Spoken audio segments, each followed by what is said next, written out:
Hey, it's Kyle here, and today I'll be giving my review for Star Wars Visions Volume 3. Overall, I really enjoyed this season. I think Season 2, or I should say Volume 2, is my favorite. I think the variety of having all those different countries kind of gave it a nicer mix of animation styles, story styles, and there were just some really amazing stories in that one. But overall, I've really enjoyed all the Visions. I'm not sure at the moment if I prefer Volume 3 over Volume 1. I think it's pretty close. At the moment, I might give a slight edge to Volume 1 just because my favorite story from Volume 1, The Elder, I think I like more than any of my favorites in Volume 3. But it is very, very close. I think overall, I really love the Volume series, the Vision series. It's really, really cool, and I hope they continue doing this for several years in the future because this gives us some really unique, awesome Star Wars stories. So instead of reviewing all of the stories in this volume of Visions, I thought I just would touch on 4 of my favorites and kind of give a little bit more detail about why I like those and stuff like that. So I tried to review all 9 episodes in Volume 3. So my first favorite is the first episode, The Duel Payback. Really love this one. This honestly probably is my favorite. There's another one I'll be talking about later that is very neck and neck with this one, but I think I might give this one a slight edge. It has a little bit of an unfair advantage since it is a sequel to an episode in the first volume, so you already have the characters built up. You have a little bit more, knowledge and attachment to the characters than what my other episode was, which was not a sequel.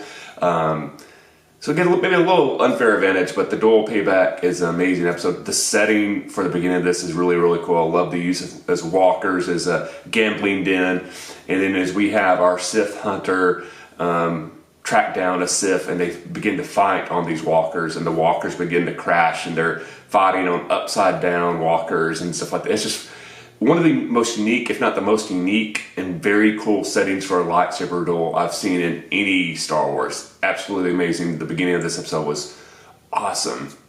I love the arrival of the Crusaders and our mysterious Jedi that we don't know a lot about this time, and the amazing abilities he has, and we begin to quickly learn that obviously he's heavily droid augmented. If anything, he's more droid than person at this point, but his fighting styles was really amazing. I love the use of Ewoks in this episode. I think it could have been easily just used for like cheap laughs and stuff, but the way the Ewoks are used made sense, were super cute, but like I said, contributed to the story. It was like, oh, let's just put Ewoks in here because we like Ewoks. Having Ewoks in this story made very, very sense. The showdown between our Sith hunter and the Sith and this crusading Jedi, and learning more about the backstory of this crusading Jedi was fascinating. Love this, and I really love how the episode drives home that this Jedi has lost his way, and if anything, he is more Sith than a Sith that he's dedicated his life to exterminating. It's like did a great job of showing how you can easily lose your way in your beliefs, in your mission, and before you realize that you really became the thing that you hated. So great episode, loved it. The Duel Payback got Volume 3 off to an amazing start. My next favorite was another sequel, Episode 3, The Ninth Jedi, Child of Hope. Now I'll say this one, I actually preferred the original Ninth Jedi more in Volume 1, but this was a good sequel follow-up, following our young Padawan or Jedi, I'm not sure where she qualifies yet in the ranking systems, but Cara, and how she's kind of marooned or lost from the rest of the Jedi in a ship battle was very unique.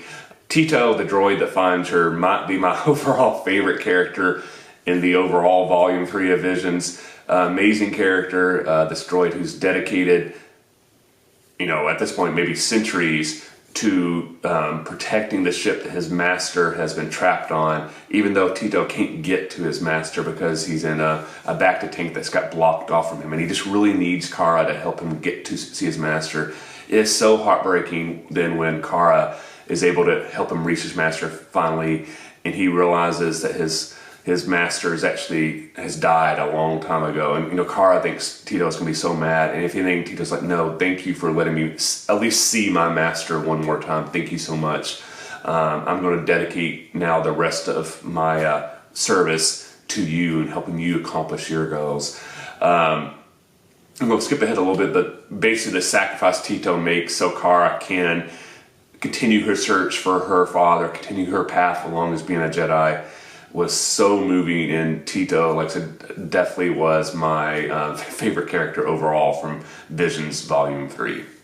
Next up, and this is the one that I would say would be my co-favorite for Visions Volume 3, and that is the Bounty Hunters. I love the setup of this where we have clearly a bounty hunter that's kind of went rogue from her bounty hunting organization. They've kind of dedicated themselves to hunting her down and killing her. And one thing I really enjoy about this episode, it's pretty deep into it that you really kind of get a figure of like, hey, who's the bad guy and who's the good? Is the bounty hunter we're following that's went rogue, is she actually the bad person? Or is it the bounty hunter guild that's looking her down? We kind of think that's who it is because we're getting the story from her point of view. But at the same time, we never really know until pretty late in the episode why she's kind of broke away and went rogue. And especially the initial events of this episode where we see her get a new job, and basically it becomes very clear, and it's clear she realizes early on she's being hired by an industrialist to put down an insurgency that's trying to end slavery in his factories, child slavery at that. But yeah, she's still going along with the job because she needs the money so bad, and it really plants that seed of doubt. Like, is she actually the bad person? Is she not good? Is the bounty hunter guild that's hunting her down actually the good guys and trying to put an end to her evil ways? But the end, partly through the help of some flashbacks and also some interactions with her droid, we do learn she does have this good job. She's trying to find her way and trying to almost break her bad habits from when she was in the guild and become more of a force for good than she was when she was a bounty hunter. Her droid in this one was really awesome. The droids overall in Volume 3 were amazing. They did some really cool concepts like this, but having a medical droid that also has assassin droid protocols in it, and that kind of split personality challenge that both of the droids kind of want to be the main one and are kind of constantly nagging her, like, get the procedure done so you can separate us out, was really, really cool. I love that component of it, and was a big reason why I love the episode, The Bounty Hunter, so much. And it's, like I said, neck and neck with the dual payback on what my favorite episode was in Volume 3. And my last favorite episode of Visions Volume 3 is Episode 7, The Smuggler. And this is one that to me almost felt like the most classic Star Wars story, but it was done beautifully. There wasn't a weird twist to this one like some of the other ones. This is one that felt like this could actually just be a straight up Star Wars story and exists outside of Visions.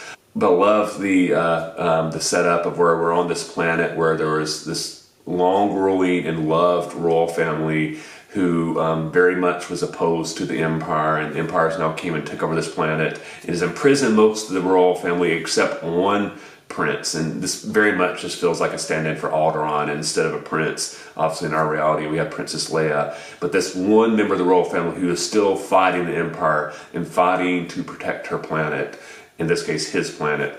And we're following along with this young pilot who is clearly being hurt by the Imperial lockdown, just is trying to get his ship back, or her ship back I should say, and trying to be off this planet. And the paths cross, and trying to get this prince off the planet so he can continue his resistance to get the Empire.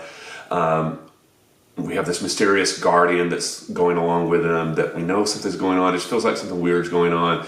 And the big reveal later that she is a Jedi, and how she's hiding her lightsaber is really, really cool. But every about this episode felt just so Star Wars, and a great Star Wars story at that. So really love this episode. So overall, really enjoyed Volume 3. There was only one episode that I just did not like at all, and that was the last episode, Black. But I also kind of salute what they were trying to do with that, whereas more clearly kind of a hey, we want to get really weird with this one.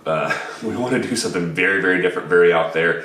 And that's what I love about Visions. They take big swings because this is not canon. They can try anything they want. And if it works, awesome. If it doesn't, no big deal. And I love that and Disney has allowed, these animators to kind of just get weird and try whatever they want to with it. So again, I hope to see a lot more Visions in the future. Absolutely love it. So in the comment section below, let me know what was your favorite episode of Visions Volume 3. If you enjoyed this review, please hit the like button. If you haven't, please subscribe to the channel. I appreciate the support. Thanks for watching. I'll see you the next time, and may the Force be with you.